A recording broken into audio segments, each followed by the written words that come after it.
hear about my innocence, my case so crazy that I'm not even supposed to be in jail. Like so much evidence that have been came out that supports that I'm not even supposed to be in here. I'm just still here. So the guys and everybody listen, continue to fight with me and just support me. I got here with everything going on, just help me share and get the word out. I can come on. We talked last week, Robert, especially about, during trial and the evidence I really want to get into the evidence because literally there is no evidence. It was all hearsay and third party statements. So that's what I really want to get into today and to show people and especially the wrongs that were done um, in your court case, in your trial. So when we talk about the evidence against you, it was literally the only evidence they had was the person that actually pled to the shooting, and that was it, right? All right. Yeah. Only evidence is his testimony. After he lied 3, 4 times, that's the only thing they convicted him for was his testimony. About that. And I know from talking with your attorney that he recanted as well, DeMarcus, right? Recanted his statement and even knew that what he was signing, that he was, that he had committed perjury on the stand, and that still wasn't enough to overturn your conviction because the judge didn't believe his statement. Now, for how did that make you feel that somebody's out coming telling the truth after lying, and the court still won't take that as that he went up there and lied and perjured himself? For real, it surprised me. I was just like, dang, I'm like, cause this the only evidence against me, and y'all knew from the jump he was lying. So for to be patient and finally wait for everything to just come out, and then it finally come out, and now y'all trying to say, well, I don't believe this. I believe the first statement he gave.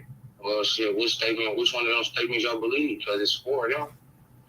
It's 4 statements. So now that he coming forward telling the truth, y'all telling me he's not credible, but he is credible to convict him. Right. I don't get that part. I don't get that part of the system. Like, and then like, there's so many feelings involved. Like, there's like, it ain't nothing in the motion that say, oh no, I'm denying off this case, or I'm denying off this. It's all just a personal opinion. Like, cause she a judge, she feel like her opinion more valuable than mine, or more valuable than the truth. Right? Cause she wants the truth, and some big words. The truth is the truth. She wasn't there. I wasn't there. He was there. Right. Why can she tell him she lying? He lying.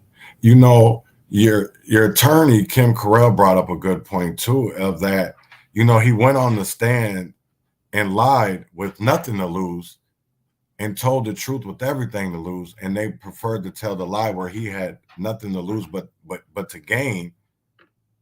And that's what the weird part for me is, because why wouldn't they take his statement, his recanted statement, and he has everything to lose, but yet they took his statement and believed it in court, and he had everything to gain. So I really want people to really think about that and ponder, because right, when is right is right. You know what I'm saying? And they wanted that conviction on their personal record. Because just how he told the truth about that, the prosecutor got on his stand and they asked him and after these times that we got right here, y'all talking to him, how y'all talk to him again? And the prosecutor yes, we had. So the other prosecutor talking to him so can you elaborate what that meeting was about? He yeah, we perking for trial. And she excuse me? He yeah, we perking for trial. She said, can you elaborate on those perking for trial? He yeah, we'll go over the testimony. We'll go over the testimony, ask some questions, prepare him for the hot seat for the defense about to have on him for the multiple statements that he made. So the prosecutor did you record this? So he no, I didn't record this. No, I apologize. I did not let Mr. Davis lawyers know about this. I let Mr. Williams lawyers know, but they declined to be there. The judge stopped the hearing. She said, "All right, we're gonna stop the hearing right there." Called my lawyer and the prosecutor in the chambers and came out and dismissed him off the stand. Why are you dismissing him off the stand? You dismissed him off the stand because he's about to expose something that he wasn't supposed to expose. So I feel like you just stopped it just in time. Because this y'all star witness. Right. What y'all prepping for trial for? He the witness. He was there. He did it. Y'all prepping for a trial so they could get the conviction of me. So they get the conviction of me because they knew without him, without the lies he told, they knew I would never got convicted of this crime. So like, they just do a little curveball in there, like, so like, it's just all personal. Like, it's just all personal. Like, there's no evidence or facts that now Robert Davis belong to be in jail. I want people to know as well too is that you are the one that turned yourself in. You were the one that didn't run from these charges because you were innocent. There was nothing to hide, so there was no reason for you to run. And I don't know if a lot of people, aren't informed of, how the streets work, but usually, that's not, when you do the right thing, sometimes people look at that and look, oh, he's snitching, especially when you're released, instead of just, you walked out of there because you didn't do nothing and they couldn't prove you did nothing. So that's why you walked out of there. You didn't walk out of there because you made a deal. That's not how it works. People need to stop watching TV so much. They got this little movie stuff all the way mixed up. Right. You walk into a police station and you say anything about a crime, you're under arrest. Right. If you admit being involved any kind of way or anything, you're under arrest. Like, I turn myself in because I ain't had nothing to do with none of this. So I'm like, you know what? Well, I ain't did nothing. I ain't got to look for me. I'm right here. And just how you said, like, people think you turn yourself in, you snitching. Right. That's how it would happen in this case. People just got to throw their little opinions out there, throwing everything out there, and the streets put their own story together, and that's what happened. They ran with it. But now everybody looking crazy when all the actual paperwork come out. And the only thing Robert Davis saying is his whereabouts. This is my whereabouts. Like, this is what I did. Right. Like, the police could twist, whatever they want to twist about this case. This is what I did. And that's why I walked out interrogation. Then, when they put the arrest warrant back out for me, I chopped myself in again. I still ain't did that. Right. I still ain't did it.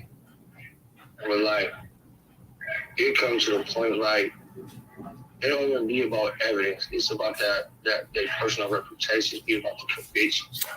It'd be about the conviction rate. Right. Yeah, because, like, the female Alicia Lundy, now, she's the one who gave up the statement and said, like, I came out the house playing to me and everything, and she ain't know who I was, but because she had to learn my name on the news, right? Yeah. They told her out of every witness, they made every witness they state witness. Okay. They told her not to even come. They're like, oh yeah, you don't gotta come, you don't gotta worry about that subpoena. But my lawyer subpoenaed her, so she could tell her testimony. Like, that's when I knew. I'm like, oh yeah, they probably really have not. They don't really care about the truth. They just want this conviction. That's when I knew. I'm like, oh, okay. And that's why after every witness was testifying, the prosecution still went and prepped DeMarcus for the stand because they know the whole case about to fall on his testimony. And like, he had everything in game. Like, you feel me? I don't right. Licenses. I get to come home. Like, he stayed on there. Like, I got a daughter. I'm trying to come home and see my baby. And look right now, at home, no worries. Right. With his baby, living the life you want to live. And that was the whole reward from the jump. That's what it was about, coming home and be able to live it. Like, and it's just so crazy, bro. Like, I thought you ain't did nothing, you don't go to jail. Right. Well, I learned something new. And that's the most crazy part out of all of this. And I hope people are learning when There's literally people that are locked up and they've literally executed people that are innocent, that had no parts of crimes or any of that, and ran off a narrative instead of facts. And then when the facts do come out, we still don't want to correct the wrongs that are done, because if we wanted to correct the wrongs, Robert Davis would be free right now. He would be out with his daughter. He would be out with his loving family that really care about this man. And yet his people are, instead of enjoying time with him, they have to fight for his freedom. They have to spend money for his freedom. That's not right. That's not right. And that's one thing that I really want people to, when they are listening, how did the system go wrong? Because the system didn't go wrong. The system is designed to work how it's working. We have to change that system, because we keep on allowing young brothers, young sisters to be incarcerated, and they're innocent. How many more stories do we have to hear like Robert Davis? We shouldn't have to hear any of them. We shouldn't have to have innocence projects for when people are actually innocent. They should just be able to be free when there's no physical evidence, when there is no forensic evidence, when there is no, when people lie on the stand and perjury. Perjury is a crime. And I'm not trying to get this brother in trouble, this DeMarcus. That's none of that. What I want is Robert to be free, because Robert was wrong. Robert is an injustice. And one thing that people should live on, like Martin Luther King said, like Malcolm X said, an injustice anywhere is an injustice everywhere. Because we should all be standing behind Kim Correll and Robert Davis in this fight. We should be standing behind anybody that is innocent and that they have no physical, no forensic, no evidence, period. And yet they're sitting behind bars. Sitting here, innocent. All life about to change. It's like, it be so crazy, because I be sitting here and I think about like everything that happened, everything that's continuing to happen. Just like, yeah, I'm about to be free, no matter how much more time it take. At the end of the day, it ain't gonna be the same freedom I had when I was just home. Right. It ain't gonna be the same love from my family members, or even from Field's family, show me that they didn't have for me. Right. It ain't gonna be the same, and people's personal opinions still gonna be involved to where I'm gonna always have to watch on my back behind this situation, innocent or not. So it's like me prove my innocence to the system and never be able to prove my innocence to the world. You get what I'm saying? No, I definitely do. And I would hope that, when you either before your release date or you're set free, man, that, your name is clear, not only in the courts, but on the streets, because I hope that DeMarcus is out there saying that he was the one that was bogus and not you. You know what I'm saying? Because I know the streets is a little bit more way dangerous than dealing with the court system. Yeah, the court system can lock us up, but the streets can literally take your life over a lie. And that's one thing that we see a lot of. And I'm tired of the BS. I need people to get involved. I need people to reach out to Attorney General Yost and Ohio. I need people to reach out to Governor DeWine, because we need, this brother needs to be free. He needs to be free, and what have you because I just don't want to talk about, your past. What have you done to better yourself? Did you take advantage of this fucked up situation? I mean, yeah, since I've been in jail, with jail, like, you only could do certain programs. Right. Certain programs, like, you gotta have a certain amount of time left before you can do the program. But I done took Thinking for a Change, anger management, victim awareness, took NAAA. I also sat down, and just better my mental period. Like, just my outlook on life is just totally different. Now Right. I understand the value of my life. Like, at first, I didn't understand it. I'm just out there, living day to day for the moment. Now that I see and I have learned that my whole life really could be taken away from me, like, and I could never be released, that they hold me to, like, it just opened my eyes to the value of life. So since I've been down, like, I try to, stay in better relationship with my family. I wrote 3 books since I've been in jail. And I'm just, focused on fighting this case to, like, prove my innocence. Like, every chance I get, I speak about my case, like, it's so unreal to me. Like, right. What more do I have to do to prove my innocence, to gain my freedom back? There's no evidence against me.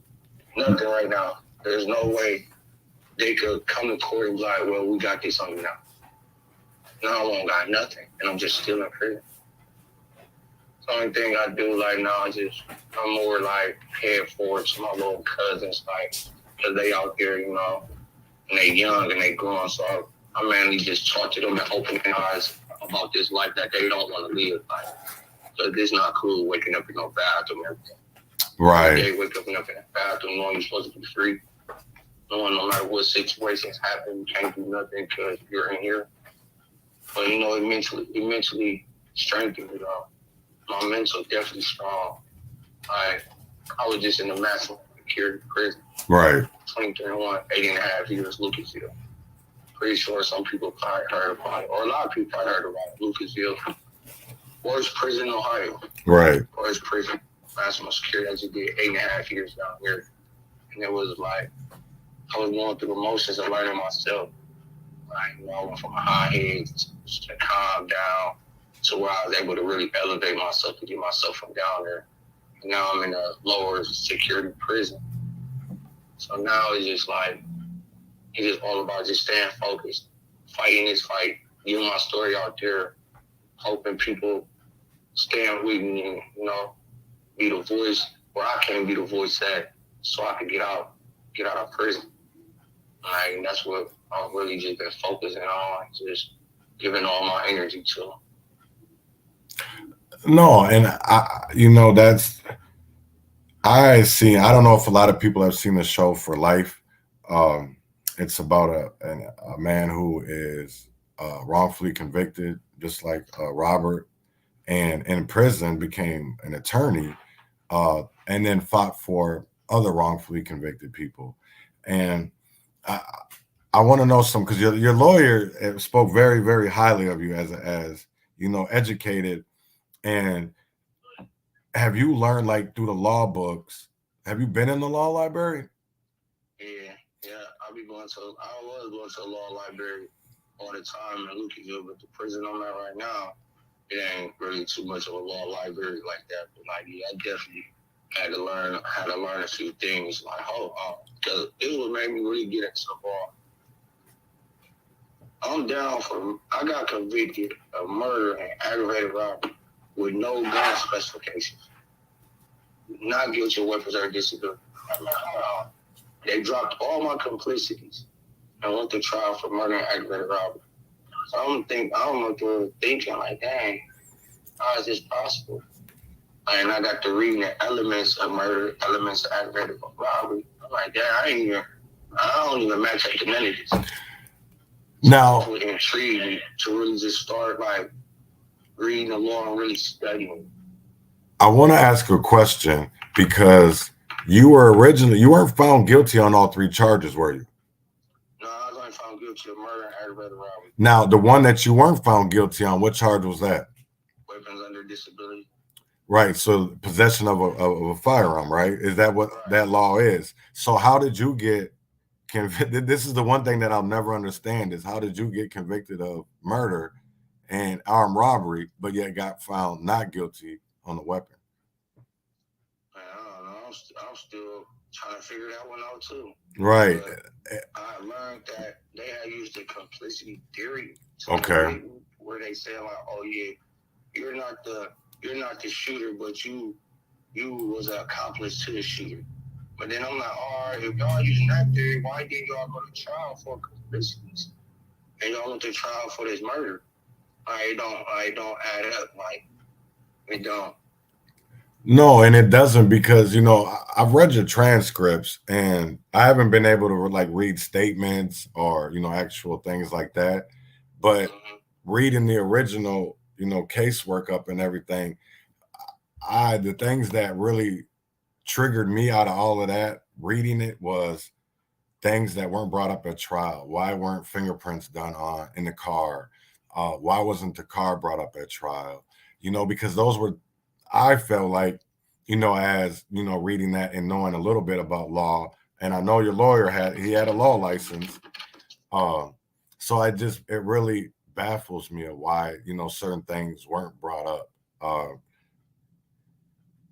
And I know it has to be frustrating because as somebody that's sitting right next to somebody that has to supposed to be fighting for your life, but yet isn't fighting. You feel like fighting the right way, and then when you get to the appeal process, how did all of that feel when Let me take this back for a minute, because when you were found guilty, how did you feel?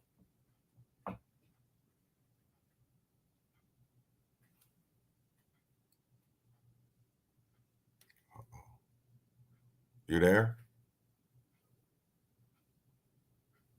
Shit. Robert? Oh, damn. All right. Hold on. He should call right back. So I'm just gonna put on a little video real quick until he calls back. I really didn't have nothing else planned. I just wanted to get his story. I want to really get Robert's story out because he does definitely need to be free. Definitely needs to be free. Oh, here he is right here. We won't even go to a break. Hold on.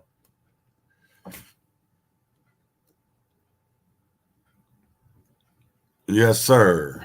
Yeah, hello. Yep. Nope. Yeah, I just lost signal. No, that's what I figured. That's what I figured it was. You just lost signal. But the question that before you lost signal is when you were found guilty, because did you have a jury trial or did you have a bench trial? I had a jury trial. So you were found guilty by what they want to call a jury of your peers. Yeah, right. They peers. Right. They peers. Right. Peers. Right. So how did you feel when how long did they deliberate before they came back with a verdict? I think they deliberated for like 7.5 hours or something like that. But like when they deliberated, my lawyer came back and told me after everything was read and stuff. My lawyer went and talked to them. So they deliberated about my co-defendant for like 30 or 45 minutes. They had a jury verdict form signed guilty. The rest of the time they was deliberating solely on me. And my lawyer said that they went and talked to the judge like a couple of times, like, cause they couldn't come to no decision at first. And that's what makes it add up. Like, okay, that's why I was found guilty of murder, aggravated robbery, no gun aspects, or no weapons of ability, because they was like torn. Like, I really want to know what certain things were said. It makes me wonder, like, what was said, like, what was being said that they signed these verdict forms when everything didn't even add up. But they said I ain't had no gun or nothing, but the complicity theory, wherever the perpetrator got on him or whatever, you do it with a gun. As you being an accomplice, you're supposed to get the same, charges. And like it's a case like I met my dude, his name Alan Wallace, and his case similar to mine. Like him and his co-defendant, they had did something. But the one co-defendant did it, and he got tied into it. Like, he got tied into it. But when they went to trial together. They both was found guilty of aggravated murder, aggravated robbery, weapons on disability. But his case was similar to mine because didn't nobody put him at the scene of the crime or nothing. But they say he had something to do with it and facilitating the whole robbery. He had something to do with facilitating the whole robbery. But like, so when I be putting my situation on his situation, or allegedly they say we not there, but we had something to do with it. All right. But my charges is this, and I got found guilty like this, but he got found guilty like that. Similar similar scenario, just different incidents. Right. So it'd be like I just be torn. Like the system, like to me is like religious. No matter what, they could point out something to where they justify their decision. Right. Right. They just could point out everything to show you what they trying to tell you. Oh yeah, this what happened. I could prove right here. It said like this, and that's what the system like. They protect their own. Or we gonna stand by our judge decision. Or we gonna say because of this reason, we gonna find her decision. But where the facts at? Right. Where is the facts in this case?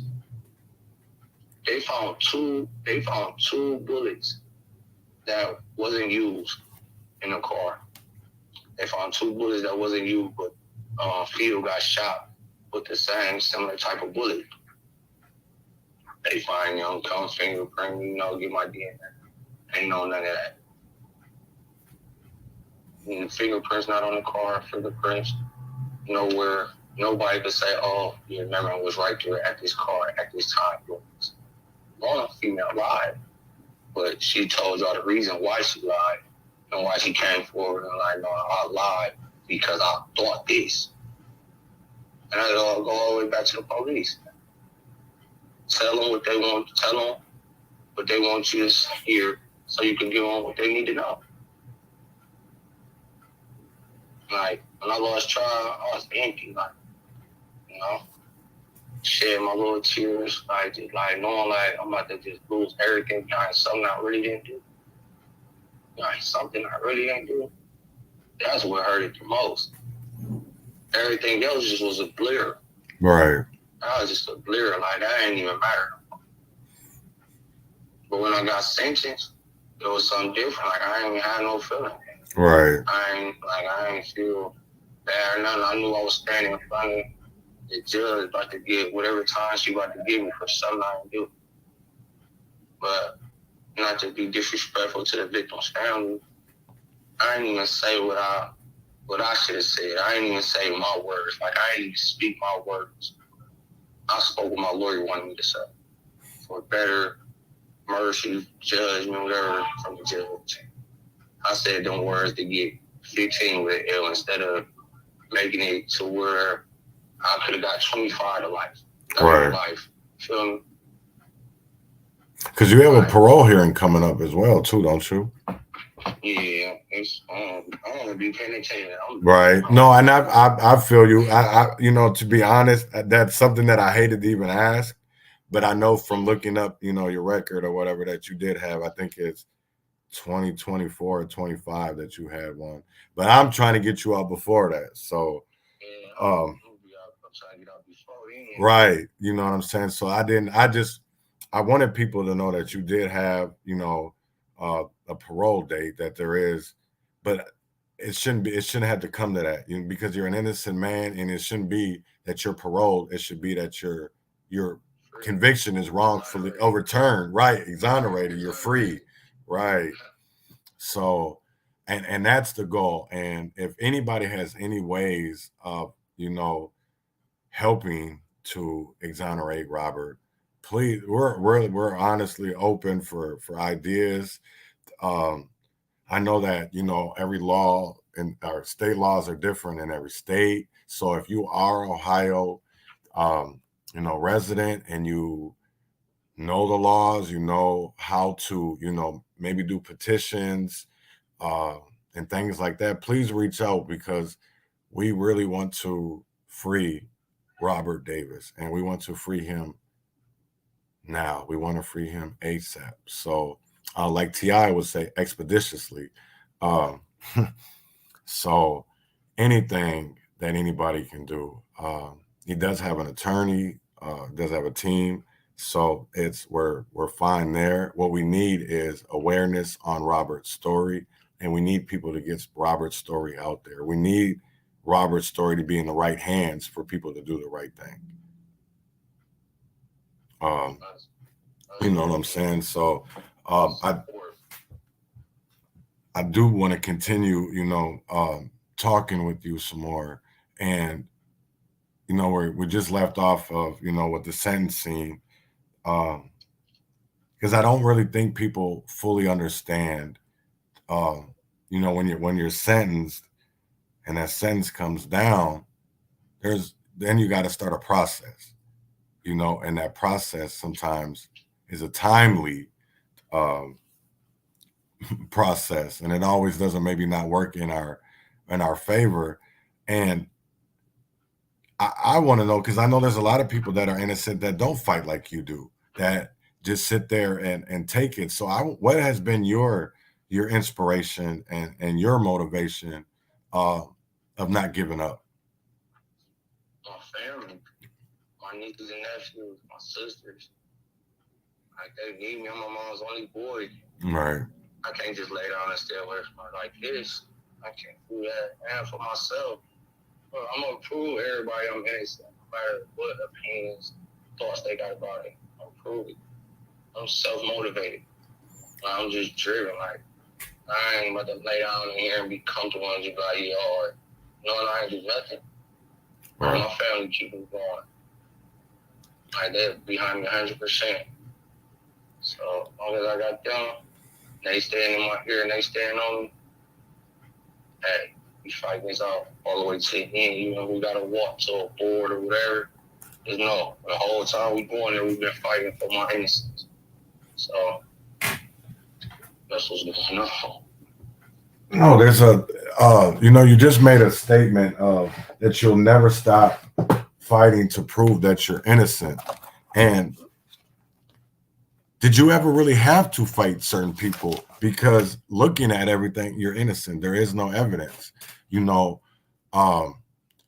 So that's one thing of, like, for me, of hearing to, you know, hear you say, you know, fight for your innocence. You are innocent, and it's like there's no evidence proving that to you that you were had any type of involvement. Um, Only thing they have is hearsay, people's lies that convicted you.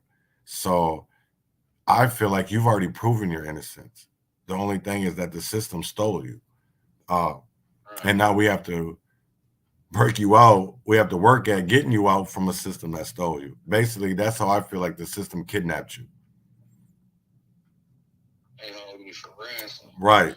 You know, and we, you know, because I'll be 100. There's no different than what Ohio did than what we see out here with, you know, kidnappers, sex traffickers. The only difference is one is a government and the other one is people that look like us.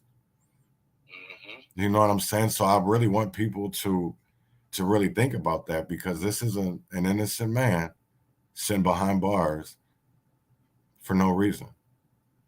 Other than what? To keep somebody locked up for political aspirations? For what? You know what I'm saying? Because he's innocent, and there's no evidence, no forensic, no physical, nothing, no statements, because them statements are lies. So them ain't even statements. So there's nothing that proves that this man, Robert Davis, had anything to do with a murder, a robbery, other than people lying and putting his name in it, because he didn't run. He faced that he had a warrant, and when they put another warrant, he didn't run, he didn't hide. He ran to tell the facts of his story, that he had nothing to do with it. And yet people, the streets conspired and our government conspired to lock this man up, because the shooter's home free. The man that actually did the crime is home free, while the man that didn't and got included because he went and did the right thing is locked up. That's not right. It is, and it makes me, you know, I honestly, as somebody, you know, that's behind bars, you know, I actually did the shit that, you know, I was behind bars for. So to see that, I don't know how it feels to be behind bars and to get into a routine, and you know that you don't deserve to be there, because you shouldn't have to get into no damn routine, especially behind bars. Oh man, things that come with this, it'll be relieved when I'm free, bro. That's it. Like my thinking behind here for something I do is like, I gotta get out.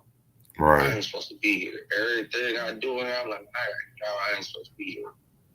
Whether I'm happy, mad, or sad, I gotta get out. Like, you know, always what makes me so angry about everything, though, because there's no way to fight this case no other kind of way. Like, literally, there's nothing else to fight this case. Nothing, because there's nothing against it. It ain't like I'm like, okay, they said this, then now they said this. They said they found this. Oh, but if this DNA was found, it ain't nothing. The whole thing was this statement by my co-defendant. I ain't came and called him my co-defendant because I ain't even do this. Right. Yeah, please stop. Yeah, stop calling him your co-defendant. You feel me? I can't right. Because I ain't even do you ain't right. The person they convicted me with because of his testimony. That's the only way to fight this case. So when he came forward and admitted and told the truth, I just knew like, all right, it's over. Now I gotta fight everybody else's appearance. Like, I want to ask Allison McCarthy to her face, like, what evidence is you keeping me in jail on? Miss McCarthy, tell me, what evidence are you keeping me in jail on? Like, cause I don't read it. I don't see it. Right. I don't like what's going on. Like, I love Kim, like, cause she's so passionate about what she's doing. She a fighter. Right. Like, she don't be wanting to get overworked, and overworked up. Like, but I be getting excited. I be getting happy. She's like, but you know, we still like this. I'm like, I know, Kim. It's cool. I got you. As long as I got a fighter with me, we gonna win one of these days. Right. See, they doing all this denial and all this. They doing all this because they want me to give up. They want me to just, all right, quit fighting. Like, this the only evidence we know that was against you. You just proved it. Like, you just proved to us, like, he was lying. He just said he was lying. Like, all right, but we still gonna keep you locked up. So what you gonna do now? You know? And by me knowing my case, knowing there's no other way to fight this case, I just like, damn. I'm like, you know what? I'm gonna just get my story out here. I'm gonna just, you know, I'm gonna just need to be heard. Because, you know, there's so many people, like you said, going through the similar situation that ain't heard, that just laying down. Right. Or don't got the support I got or the resources I got to get their story out there.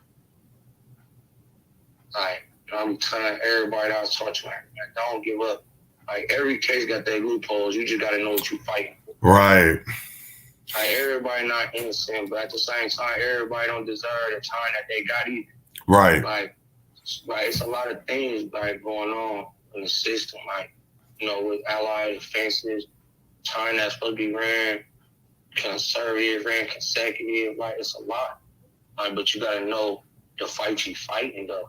You gotta know, like, oh yeah, I did this, but I ain't deserve this when I know I can get this. Like, a lot of cases or technicalities in Ohio could be overturned, but like, it ain't too many of the right lawyers here. That's right. For a job that's like really got the passion that Kim got, like really fighting for their clients, like going up and beyond to prove like he's not supposed to be in jail or he don't deserve to go to jail. You feel me? Like, you know, I'm just so happy I found her and I got the support that I do got. Like, the way I found you, like, I'm on Facebook and I see journalists say, that's what I see. I inbox her like, man, is you a real journalist? Like, is you a real journalist? She's like, yeah, yes I am. I got to just talking with her, building with her, telling her about my case. She's like, you know what? As long as you're not lying to me, I'm gonna help. Right. And, you know, she connected me with Silk connected me with you. Now I got a whole nice little support team, you feel me? Right, and that's not even for my innocence, though. Right. To fight to get my story out there, like, not just go talk about her, like, oh no, you feel like we're gonna try to do this. No, it's an actual fight now. Right. And I thank all of y'all, like you, Shay, Silk, my mama, my sisters. Thank all of y'all just for the support, like, just, you know, and you know I ain't fighting this by myself. Even if I didn't have you, I was gonna still fight. Right. Easier to have people fight with you. Really? No, and that's the one thing that I stated to you, when we first started talking, man. Don't be afraid to hit me up, because I understand, you know what I mean, and I may not fully know how that experience feels, but I know how it feels to be behind bars, and I know how it feels to when you got people that believe in you. So I believe in you. And that's why me, the Leon Block, Silk, Shay are doing everything and anything that we can do to help to not only get you free, but to also hopefully that this helps others. Because there's a whole boatload of wrongfully convicted, wrongfully sentenced, over sentenced individuals, and it's going to take us, the people, to fight back, because they need us. Just like these kids out here need us in the streets to steer them right. There's still people, even that they're adults, they still need us to fight for them. So I really want people to, when they think about that, to think about that as well. And we are going to do a part 3 with Robert, and I want to say about 2 weeks, maybe a little bit sooner, because he does have, court dates coming up, and I do want to, I want to talk about that. But before we do, I want to talk to his attorney to know what's okay to talk about and what's not, because I don't want to mess up anything that they have going, and I don't know Ohio laws like that. So I did say that I would talk with Kim before we did part 3, because I didn't want to mess anything up for you. So yeah, she did say that. So I'm hoping that with I did tell her that the next one will be in 2 weeks. So I'm hoping that she doesn't have anything going, because she said she'd be more than welcome. She'd be happy to come on. So we gotta get with her and just see what her schedule like. Okay. She gonna be free. Okay, I would. You know what I would do? I will message her actually when we get done, and I will see what her schedule is like in 2 weeks. And it doesn't even got to be on a Wednesday. We'll just do it in 2 weeks, whatever day works her schedule, and do it that way, because I think people need to hear from Kim so that they can get a better understanding. Right, on a professional side. Right, somebody that went to school and can because we. By just us telling, you know what I'm saying, but somebody that actually knows the laws, and you know what I mean, right? Certain laws, because I actually learned a lot from the conversations that I've had with Kim, and I think people really need to wake up that the 13th Amendment did free us, but the 14th Amendment enslaved us again. So, is there anything that you want to say before we get off here today, Robert? Yeah, I just want to say thank you to everybody who's listening, and I appreciate y'all taking your time out your day to listen to me. I just ask that everybody out there that's listening, just reshare my story and post it, get everybody involved that y'all can. On Facebook, John Snow, I'll put it under the comments. So if y'all have any questions or any advice, y'all can just inbox me and I'm going to answer everybody. So it don't matter what question it is, no matter what, just inbox me and ask me any advice you got. I appreciate it. And I just thank y'all for listening once again. And, in the end, we will prevail. We will prove that Robert Davis had nothing to do with Philip Anderson's murder. And I've been saying it from the beginning, and I'm going to say it all the way until it's over with.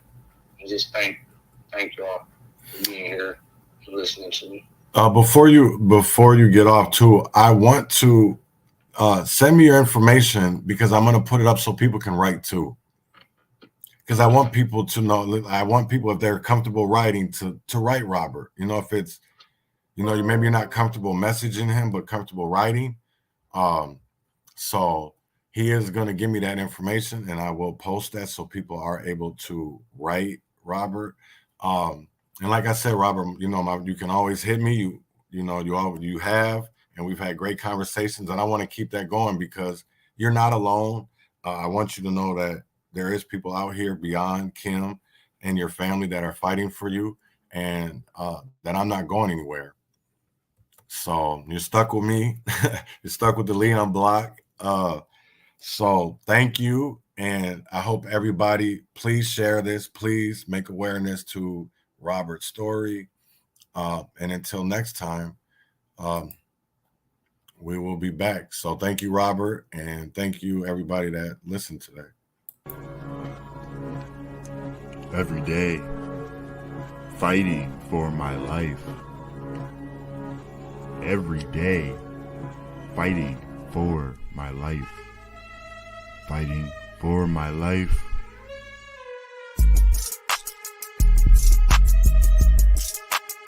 Fighting for my bread. Grew from the seed you thought was rot. I think not. Fire bred desire to rise above denial. To rise from former ashes to face new trial. Trial or triumph. I am enough. Trial to triumph. I am enough. Every day I fight for my life. Every day fighting for my life.